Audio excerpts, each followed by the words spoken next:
Operation সিঁদুর করতে হলো কেন?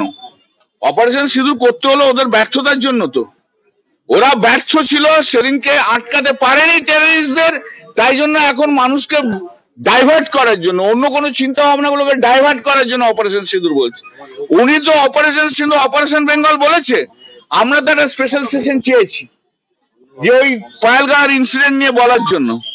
উনি একবার পয়ালগাঁওয়ের ইনসিডেন্ট পার্লামেন্টে বলুক, দেখবেন অপারেশন মোদি হয়ে গেছে, অপারেশন অমিত শাহ হয়ে গেছে। দাদা বলছি केबीसी ढोंगे अमित शाह बोल रहे हैं कि समय समाप्त हुआ, ममता जमानत से जब्त हो गई। उसका समय, अमित शाह का समय अभी खत्म हो गया, वो जानते हैं वो अच्छे से। नरेंद्र मोदी अमित शाह का समय खत्म हो गया, वो जानते हैं। শুনুন, যে অমিত শাহ নরেন্দ্র মোদী সরকার দুটো স্ক্র্যাচের ওপরে চলে না, দুটো স্ক্র্যাচ নিয়ে চলে, নিজের পায়ে দাঁড়াতে পারে না, তাদেরকে এসব কথা বলা মানায় না। চোরের মায়ের বড় গালা, বড্ড সবচেয়ে বেশি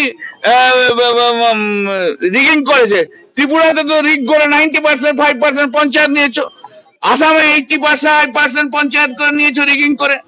আরে রিগিং করবো কি? চিফ ইলেকশন কমিশনার তো তোমার হাতে অ্যাপয়েন্টমেন্ট, তোমার নিজের লোক, আরে তোমার ডিপার্টমেন্টের লোক অমিত শাহ। আমি আর অন্য ওয়ার্ড ইউজ করছি না, তাহলে আরো মুশকিল হয়ে যাবে। কনস্টিটিউশনাল পোস্ট হোল্ড করে একটু সম্মান দিয়ে বলছি, তো নিজের লোক। চিফ ইলেকশন কমিশনার তোমার লোক, ইলেকশন সব লোক তোমার লোক। তুমি তো বলেছিলে যে তখনকার সব সরকারি কর্মচারীরা আমাদের সঙ্গে আছে, 2024-এ বলেছিল না? তা সবাই তোমার লোক, বিএসএফ সিএসএফ তোমার লোক।